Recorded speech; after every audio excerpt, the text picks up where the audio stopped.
hazırda Xocasən ərazisindəyik. Xocasanın küçələri baxın, belə su içərisindədir. Təəssüflər olsun ki, bugünkü gündə paytaxtımıza belə ərazilərlə rastlaşırıq və bu da kanalizasiya sisteminin olmamasından irəli gəlir. Respublikamızda 2 gün davam edən leysan yağışlar ciddi fəsadlara səbəb olub. Sakinlərin şikayətləri əsasında çəkiliş qrupumuzla Bakı şəhəri Binəqədi rayonu Xocasən qəsəbəsinə yollandıq. Çəkiliş zamanı ərazinin tamamilə su ilə dolu olduğunu, küçələrin və həyətlərin keçilməz vəziyyətinin şahidi olduq.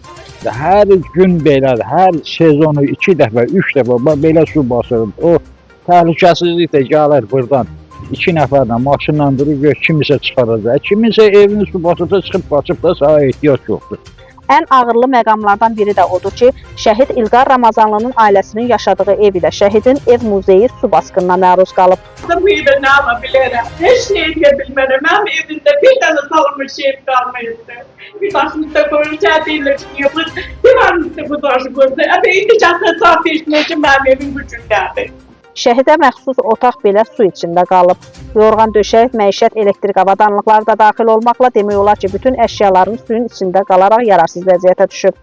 Sakinlərin sözlərinə görə yaranmış vəziyyətlə bağlı dəfələrlə Azərbaycan Respublikası Fövqəladə Hallar Nazirliyi ilə əlaqə saxlasalar da zənglərə cavab verilməyib.